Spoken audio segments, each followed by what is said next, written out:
Okay. Have you heard the word appeasement before in a World War II context? So if you've heard the word appeasement, Rosalila, if you've heard the word appeasement, would you mind just raising a hand for the sake of me having a sense of who actually knows what this word means? So again, raise your hand if you've heard of appeasement. So I see 1, 2. Those of you that raised your hands, are you also taking World War II? That helps. All right, so the phrase appeasement. So what appeasement means in plain English is effectively doing something in order to satisfy someone's needs, basically. So you have I don't know, your pets know when supper time is, and they meow and they bark and they scratch and they dance about and do their little, dance or whatever. This is what happens to everybody, right? And then you feed them, you have appeased their hunger. The cat or the dog wants food, they whine, they bark, etc. You give them the food. What happens if you say, I don't know, your pet's supper time is 7:30 and you feed them at 5:30? What are they going to want the next day? Supper at 4:30.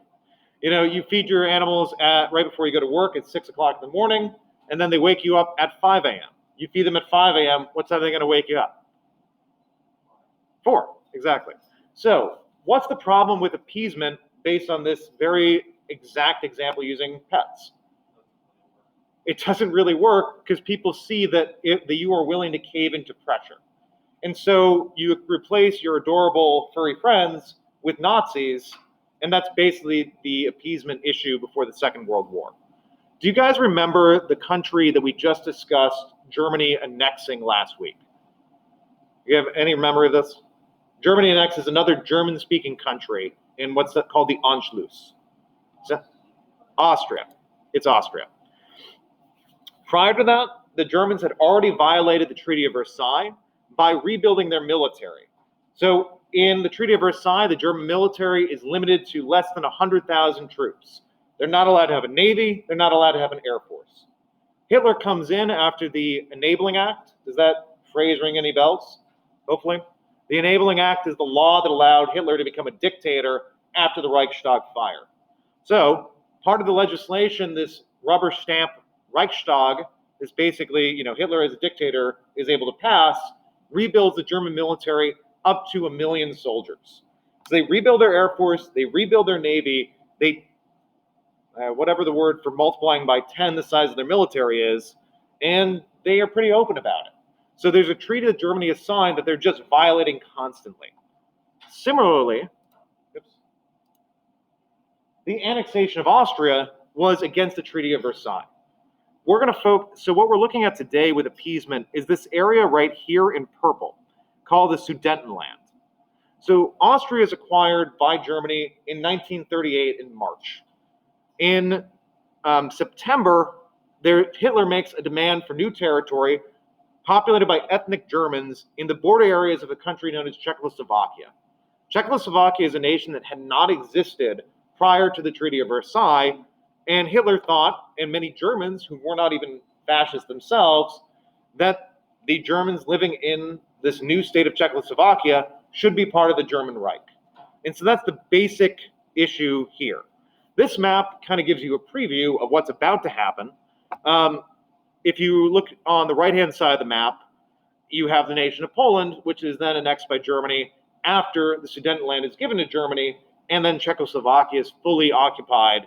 And then Hitler makes the same excuse to invade territory. We need to protect ethnic Germans, and Poland is invaded September 1st, 1939, and that's World War II.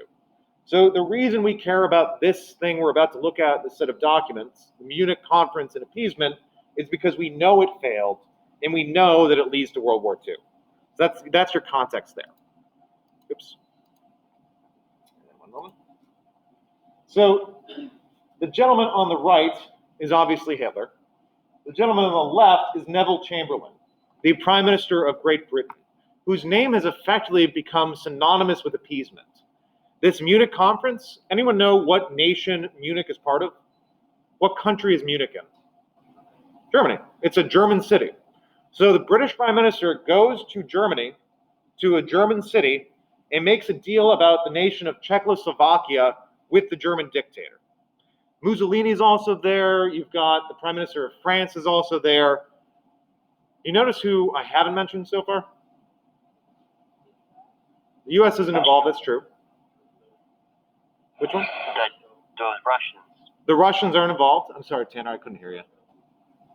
Roosevelt, yep, the U.S. is not involved. It'll become clear for hopefully. And then the Germans again.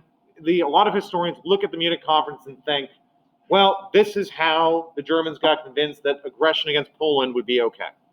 Make sense? Okay. That's all I've got for this.